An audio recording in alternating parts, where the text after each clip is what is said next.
Government hospital కూడా చూపించుకున్నా. అంటే first కాడ నుంచి ఈయన చూపించుకున్నా, గవర్నమెంట్ లో కూడా చూపించుకున్నా. అంటే డబ్బులు ఇట్లా ఎక్కువ అవుతాయి, ప్రైవేట్ లో చూసుకుంటే ఇంకా గవర్నమెంట్ లో అయితే మామూలుగా అయిపోద్ది అని ఇంకా అక్కడ హాస్పిటల్ మమ్మల్ని అక్కడ తీసుకొని వేరు.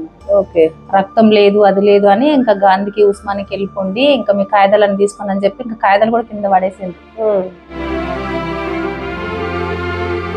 మీ దగ్గరికి వస్తే అమ్మ ఇంకా నాతో కూడా కాదు, ఈమెకు బ్లడ్ ఎక్కించాలి, అసలు బ్లడ్డే లేదు అని అంటే ఇంకా మా మామయ్య గాని ఇంకా మా నాన్న గాని మా అమ్మ గాని అందరూ ఇంకా మా అమ్మని కాళ్ళ మీద పడి, అమ్మ మా పాపని ఈ విధంగా నన్ను మంచి చేయాలమ్మని అంటే, సరే ఇంకా పేదవారికి ఇంక ఈ విధంగా సాయం చేయాలని ఇంకా నాకు 3 రక్తం బాటిల్ ఎక్కించిన. 3 రక్తం బాటిల్ ఎక్కించినాక కూడా మొత్తం ఒళ్ళంతా నాకు ఇట్లా వాసిపోయినట్టు అయింది.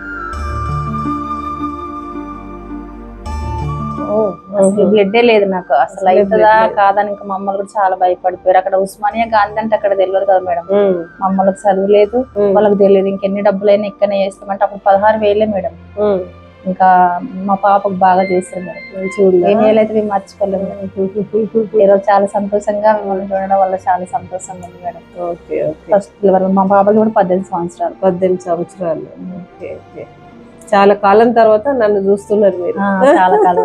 నాకు కూడా సంతోషం మిమ్మల్ని చూసినందుకు. అందుకే మీ పిల్లలు ఇంత మంచిగా ఉన్నందుకు కూడా నేను కూడా చాలా హ్యాపీగా ఫీల్ అవుతున్నాను. ఒకసారి తీసుకొచ్చి చూపెట్టు మీ పిల్లల్ని కూడా. సరే మేడం, తప్పకుండా. సరే అమ్మా, థ్యాంక్ యూ.